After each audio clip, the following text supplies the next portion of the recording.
नमस्कार दोस्तों, target with PS Parihar channel में आपका स्वागत है। आइए शुरू करते हैं और देख लेते हैं कि आज के समाचार पत्रों में विद्यार्थी जीवन से संबंधित कौन कौन सी सूचनाएं हैं। तो वीडियो को जल्दी से लाइक कर दें, शेयर कर दें। जिन छात्रों ने चैनल को अभी भी सब्सक्राइब न किया हो तो जल्दी से सब्सक्राइब कर लें ताकि आप लोगों को इसी प्रकार की ऑथेंटिक अपडेट से सबसे पहले मिलती रहे। चलिए शुरू करते हैं, बात करते हैं सबसे पहले यूपी ट्रिपल एससी पीईटी की। बहुत सारे विद्यार्थी यूपी ट्रिपल एससी पीईटी का इंतजार कर रहे हैं और जानकारी ये मिल रही है कि इन विद्यार्थियों का रिजल्ट अब 15 दिसंबर के पहले पहले जारी हो सकता है। थोड़ा सा देरी हो रही है क्योंकि यूपी ट्रिपल एससी में से बहुत सारे काम चल रहे हैं, कुछ का डॉक्यूमेंट वेरिफिकेशन हो रहा है, कुछ विद्यार्थियों को बुलाया गया है और कुछ विद्यार्थियों की टाइपिंग वगैरह चल रही है। लेकिन आप लोग पढ़ाई करते रहिए, जैसे ही पेट का रिजल्ट जारी होगा वैसे ही बहुत सारी भर्तियों के विज्ञापन जारी होंगे। चूंकि काफी दिन से यूपी ट्रिपल एससी में नए भर्तियों के विज्ञापन जारी नहीं हुए हैं और इसलिए काफी विद्यार्थी परेशान भी हैं। मैं पहले ही बता चुका हूं कि आप लोगों को लेखपाल भर्ती, कंबाइंड लोअर की भर्ती, एएसओ की भर्ती, वीडियो की भर्ती, जूनियर असिस्टेंट की भर्ती, एजीटीए की भर्ती, वीपीओ की भर्ती, यानी बहुत सारी भर्तियां आप लोगों को देखने को मिलेंगी। तो जिस भी भर्ती की आप विद्यार्थी हो, अपनी अपनी भर्ती के लिए तैयारी करना अभी से शुरू कर दीजिए, चाहे वो यूपी स्पेशल हो, सामान्य ज्ञान हो, जीएस हो, रीजनिंग हो। अगली जो सूचना है वो एलटी ग्रेड की है, शिक्षक भर्ती की है। पीसीएस की तर्ज पर शिक्षक भर्ती के प्रश्न पत्रों की सुरक्षा। एलटी ग्रेड की परीक्षा 6 तारीख से शुरू हो रही है। उसी को लेकर के बहुत सारी जानकारियां दी गई हैं कि परीक्षार्थियों की उपस्थिति में पैकेट खुलेगा, बारकोड से होगी पूर्ण निगरानी, पैकेट की दोबारा जांच होगी। और लिखा हुआ है कि उत्तर प्रदेश लोक सेवा आयोग की ओर से 7 वर्ष बाद आयोजित की जा रही एलटी ग्रेड 2025 शिक्षक भर्ती परीक्षा को पीसीएस परीक्षा की तर्ज पर अभेद्य सुरक्षा व्यवस्था के साथ संपन्न कराया जाएगा। ये परीक्षा 6, 7, 21 दिसंबर को होगी। 7,466 पदों पर होने वाली इस भर्ती में कुल 12,36,238 विद्यार्थी शामिल होंगे। वहीं पर यूपीपीएससी की प्रवक्ता भर्ती में जो बीएड लागू हो गया है तो उसका भी विद्यार्थियों ने विरोध किया है, उसको लेकर के जानकारी दी गई है। प्रवक्ता भर्ती में बीएड की अनिवार्यता के विरोध में भर्तियों ने सौंपा ज्ञापन। माध्यमिक विद्यालयों की प्रवक्ता भर्ती में बीएड की अनिवार्यता के विरोध में प्रतियोगियों ने बृहस्पतिवार को उप मुख्यमंत्री केशव प्रसाद मौर्य को ज्ञापन सौंपा। सर्किट हाउस में पहुंचे प्रतियोगियों ने उप मुख्यमंत्री से इस निर्णय को तत्काल प्रभाव से लागू न किए जाने की मांग की और उन्होंने इस अनिवार्यता को समाप्त करने के साथ उत्तर प्रदेश लोक सेवा आयोग की राजकीय माध्यमिक विद्यालयों में प्रवक्ता भर्ती के लिए फिर से आवेदन लिए जाने की मांग की है, ताकि बीएड न करने वाले स्नातक जिस तरीके से पहले भर्ती होती थी उस तरीके से और करने की मांग की है। लेकिन स्नातक छात्र छात्राएं भी इस भर्ती के लिए आवेदन कर। अगली सूचना 68,500 सहायक शिक्षक भर्ती की है। जो उत्तर प्रदेश में शिक्षा मित्रों का समायोजन रद्द हुआ था तो 2 भर्तियां हुई थी। एक 68,500 शिक्षक भर्ती हुई थी जिसमें केवल डीएलएड बीटीसी के विद्यार्थी सम्मिलित हुए थे और दूसरी भर्ती थी 69,000 उसके बाद में। तो 68,500 69,000 शिक्षक भर्ती दोनों में बहुत ज्यादा विवाद रहा। करप्शन को लेकर के बहुत सारे आरोप लगाए गए छात्रों की तरफ से। और एक नया मामला है जिसके बारे में यहाँ पर जानकारी दी गई है। लिखा है कि 68,500 सहायक अध्यापक भर्ती 2018 में प्रश्नों के विवाद का एक मामला फिर हाईकोर्ट पहुंच गया है। अभ्यर्थी रचना यादव ने याचिका दाखिल करके संशोधित परिणाम जारी करने की मांग की है। न्यायमूर्ति एसडी सिंह और न्यायमूर्ति स्वरूपमा चतुर्वेदी खंडपीठ ने राज्य सरकार से इस मामले में जवाब मांगा है। हालांकि याचिका 159 दिन के विलंब से दाखिल की गई है। 68,500 सहायक अध्यापक भर्ती परिणाम में जारी होने के बाद इस पर विवाद उठा। मामला हाईकोर्ट पहुंचने के बाद परीक्षा नियामक प्राधिकरण ने दोबारा मूल्यांकन किया जिसमें 4800 नए विद्यार्थियों का चयन हुआ। इसके बाद कई भर्ती कोर्ट पहुंचे। कोर्ट के आदेश पर तीसरी बार मूल्यांकन किया गया तो उसमें भी कई भर्ती सफल घोषित हुए। यानी जितनी बार कोर्ट ने कहा और जितनी बार मूल्यांकन हुआ हर बार इनके नंबर बदल रहे हैं। अभी आपने देखा प्रीति पांडे का एलिट जूनियर हाई स्कूल शिक्षक भर्ती का भी ऐसे ही मामला है। उसका 120 नंबर है, उसको 119 करके फेल कर दिया गया जब दोबारा कॉपी मंगाई गई। ये कैसे पीएनपी वाले ये कॉपी दास्ते हैं, किस तरीके से करप्शन करते हैं, किस तरीके से भ्रष्टाचार करते हैं, सोचने वाली बात है। यहाँ पर लिखा याचिका अधिवक्ता संजय कुमार यादव ने कोर्ट को बताया कि 13 अगस्त 2018 को पहली बार परिणाम जारी किया गया और जिसमें याची अर्चना को 63 अंक प्राप्त हुए थे। और एक अन्य समाचार पत्र में इसकी आगे की जानकारी यहाँ पर दी गई है। लिखा कि अर्चना को 63 अंक मिले थे पहली बार रिजल्ट में। जब दोबारा जांची तो 66 अंक हो गए, फिर जांची कापी तो 64 रह गए। यानी हर कितनी लापरवाही से, कितनी गैर जिम्मेदाराना तरीके से इन्होंने इस तरीके से बार बार रिजल्ट दिया है। खुद सोचिए आप, ये केवल करप्शन है और कुछ नहीं। और यहाँ पर अधिवक्ता का यही कहना है कि जितनी बार आयोग काफी जांचता है उतनी ही बार प्रश्नों का आंसर बदल दे रहा है। इसे छात्रों में काफी ज्यादा आक्रोश है। 68,500 में की सीटों में से 17,000 सीटें अभी भी नहीं भरी गई हैं। कोर्ट ने इस मामले में सरकार से 2 सप्ताह में जवाब देने का आदेश दिया है। आप लोगों ने वीडियो को लाइक ना किया हो तो वीडियो को लाइक अवश्य कर दिया करें। अगली जो सूचना है वो टीटी को लेकर के, टीटी परीक्षा मामले में हस्तक्षेप करे सरकार। कल मैंने इसको लेकर के वीडियो भी बनाया था। सपा के सांसदों ने संसद में कल ये मुद्दा उठाया था कि जो पुराने शिक्षक हैं जिनको टीटी के लिए अनिवार्य कर दिया गया है तो इसको हटा दिया जाए और टीटी केवल नए शिक्षकों पर लागू हो या नए विद्यार्थियों पर लागू हो।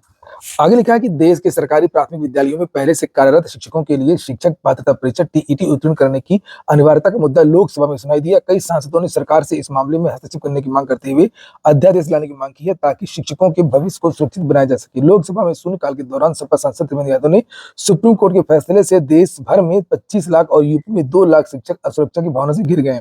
उन्होंने आरोप लगाया कि केंद्र और राज्य सरकार की तरफ से कमजोर पैरवी से 1 सितंबर 2025 को सुप्रीम कोर्ट का यह फैसला आया है।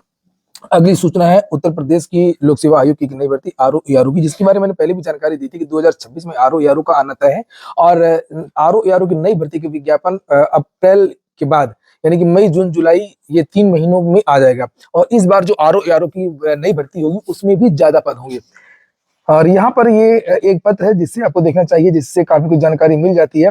पूछा गया था आरओ एआरओ का अध्याचन को लेकर के, तो लिखा उत्तर प्रदेश लोक सेवा आयोग को आगामी समीक्षा अधिकारी सहायक समीक्षा अधिकारी परीक्षा हेतु शासन विभागों से अध्याचन प्राप्त हुए। अध्याचन में प्राप्त विसंगतियों के संबंध में शासन विभागों से पत्राचार किया जा रहा है। विसंगतियों के निराकरण के बाद विज्ञापन यथा समय आयोग की वेबसाइट पर जारी किया जाएगा। कृपया वेबसाइट का अवलोकन करते रहें। रिक्तियों का विवरण शनिवार शाखावार तैयार न होने का सूचना अभी दे नहीं है। और इसी तरीके से यहाँ पर ये नीचे जानकारी दी गई है।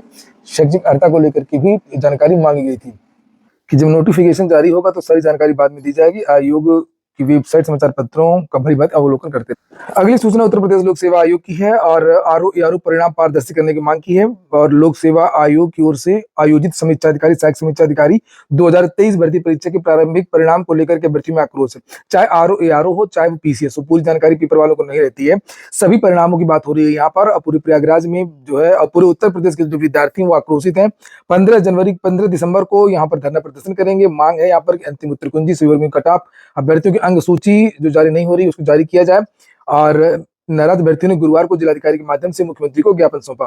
इसको लेकर के और भी बहुत सारे समाचार पत्रों में जानकारी दी गई है। जैसे वहां पर आरओ एआरओ लिखा था, यहाँ पर लिखा कि पीसीएस लिखा। पीसीएस प्री में रिक्तियों के 15 गुना अभ्यर्थियों को क्वालिफाई कराई जाने की मांग की गई है और आरओ एआरओ की भी यहाँ पर मांग की गई। जो समस्या आरओ एआरओ में है वही समस्या पीसीएस में भी है। लोक सेवा आयोग कट ऑफ जारी नहीं करता है। विद्यार्थी जो ज्ञापन वगैरह देते हैं उनका कोई भी जवाब नहीं देता है।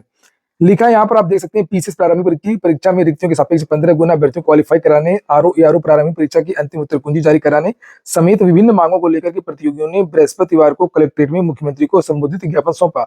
उनमें लोक सेवा आयोग की कार्य पद्धति को लेकर भी नाराजगी रही। संयुक्त प्रतियोगी छात्र हुंकार मंच के बैनर तले कलेक्ट्रेट पहुंचे प्रतियोगियों का कहना है कि आरओ एआरओ भर्ती 2023 प्रारंभिक परीक्षा की अंतिम उत्तर कुंजी शनिवार कट ऑफ वो अभ्यर्थियों के प्राप्तांक जारी करने की लंबे समय से मांग की जा रही है, लेकिन आयोग ने कोई भी बात नहीं सुनी है। आगे लिखा हुआ है कि छात्रों ने कहा कि उनकी मांगे नहीं मानी जाती हैं तो आंदोलन की चेतावनी दी है। ज्ञापन सौंपने वालों पंकज पांडे, आशुतोष पांडे आदि। दिल्ली पुलिस की जो भर्ती है उसमें मिलेगा सह अतिथि चुनने का मौका। तो ये एसएससी ने शुरू कर दिया है सभी भर्तियों में कि जैसे कई दिन एग्जाम चलते हैं ऑनलाइन, तो आपको चुन सकते हैं कि हमको किस दिन परीक्षा देनी है। लिखा है कर्मचारी चयन आयोग एसएससी ने दिल्ली पुलिस की आगामी भर्ती परीक्षाओं में शामिल होने वाली लाखों भर्तियों के लिए राहत भरा फैसला लिया है। आयोग ने अभ्यर्थियों को पहली बार स्वयं से स्लॉट चयन की सुविधा दे दी है। ब्रिज कोर्स और टेट को लेकर के और भी जानकारी दी गई है कि जो पुराने शिक्षक हैं, चयनित शिक्षक हैं, यूपी में ना तो टीटी के एग्जाम हो रहे हैं और सीटेट के लिए भी आवेदन नहीं कर रहे हैं। जो बीएड विद्यार्थी हैं वो जूनियर वाला ही टेट कर सकते हैं, प्राइमरी के लिए चूंकि टेट कर नहीं सकते हैं तो बड़ी समस्या है। लिखा बेसिक शिक्षकों के लिए शिक्षक पात्रता परीक्षा यानी टीईटी की अनिवार्यता को देखते हुए बड़ी संख्या में शिक्षक सीटेट के लिए आवेदन कर रहे हैं। हालांकि इसके विरोध में उनका आंदोलन भी जारी है। सीटेट के लिए आवेदन करने वाले शिक्षकों ने अपनी तैयारी तेज कर दी है क्योंकि यूपी में टीईटी का आयोजन अभी सिर्फ प्रस्तावित है। इसके विस्तृत दिशा निर्देश का इंतजार है। शिक्षक नेता निर्भय सिंह ने बताया कि सीटेट में प्रदेश से आवेदन करने वालों की संख्या काफी ज्यादा है और शिक्षक आंदोलन के साथ साथ दूसरे विकल्पों पर भी काम कर रहे हैं ताकि उनकी नौकरी सुरक्षित रहे। पर बीएड पास शिक्षकों के संकट की स्थिति यह है कि सीटेट की ओर से शुरू सीटेट में बीएड डिग्रीधारियों के लिए विकल्प न होने से वे आवेदन नहीं कर पा रहे हैं। इसमें सिर्फ बीटीसी मान्य है। अगली सूचना है रिजर्वेशन को लेकर के। कल भी पेपर में जानकारी दी थी और आज भी जानकारी दी गई है। ईसाई होने के बाद आरक्षण से बने डॉक्टर व इंजीनियर। हाई कोर्ट ने कल एक टिप्पणी की। हाई कोर्ट ने कहा था कि जाति व्यवस्था केवल हिंदुओं में रही है और इसलिए केवल हिंदू धर्म के जो भी एससी एसटी हैं उनको आरक्षण मिलेगा, लेकिन ईसाई जो एससी बने हुए हैं उनको आरक्षण नहीं मिलेगा। इसकी जांच की जानी चाहिए। एक विस्तृत ऑर्डर दिया है इलाहाबाद हाई कोर्ट। और ये भी एक बड़ा खुलासा हुआ है कि बहुत सारे ऐसे लोग हैं जो कागजों में हिंदू ही बने हुए हैं लेकिन वो प्रैक्टिस कर रहे हैं ईसाई धर्म की या अन्य धर्म की। उन्होंने अपना धर्म परिवर्तन कर लिया लेकिन कागजों में नहीं किया है और इसमें लिखा हुआ है आगे उसी के बारे में कि ईसाई होने के बाद भी आरक्षण से कई डॉक्टर और इंजीनियर बने हुए हैं। इलाहाबाद हाईकोर्ट ने ऐसी टिप्पणी नहीं की है। लिखा ईसाई धर्म अपनाने के बाद भी लोग आरक्षण का लाभ लेकर के बड़े पद पर पहुंच चुके हैं। डॉक्टर, इंजीनियर ही नहीं, नायब तहसीलदार, तहसीलदार, डिप्टी कलेक्टर तक बन गए हैं। पुलिस व पीएससी में सिपाही, दरोगा, लेखपाल, ग्राम पंचायत अधिकारी से लेकर के असिस्टेंट प्रोफेसर भी इसी तरह बने हुए हैं। सीआरपीएफ, बीएसएफ समेत अन्य अर्धसैनिक बलों में भी भर्ती हो चुके हैं। प्रयागराज की बात हो रही है, यमुना पार, कोरांव, मेजा, करचना, बारा, गंगा पार, प्रतापपुर, फूलपुर, बहरिया, खंडिया, इलाहाबाद के आसपास कई क्षेत्रों में लिखा है कि कई गांवों में इस तरीके से अनुसूचित जाति की बस्तियों में रहने वाले लोगों ने मतांतरण करके ईसाई धर्म अपना लिया है और एससी व ओबीसी आरक्षण का लाभ भी ये लोग ले रहे हैं। खासतौर पर सरकारी नौकरियों में आरक्षण का लाभ लिया है, जबकि मतांतरण करने के बाद उन्हें आरक्षण का लाभ नहीं लेना चाहिए। यमुना पार में इस तरह के मतांतरण करने के बाद आरक्षण का लाभ लेने वालों की संख्या अच्छी खासी है और गंगा पार भी कुछ क्षेत्रों में इनकी संख्या है। तो अब इनकी जांच होगी। लिखा कि ऐसे प्रयागराज में लगभग 700 से ज्यादा लोग हैं जिन्होंने सरकारी नौकरी हथिया ली है। 22,000 से ज्यादा ऐसे परिवार हैं जो मतांतरण कर चुके हैं। तो ये एक प्रकार से ठगी है, सरकार के साथ में धोखा है, खिलवाड़। ये हो गया आज का वीडियो। पूरा वीडियो सुनने के लिए बहुत बहुत धन्यवाद।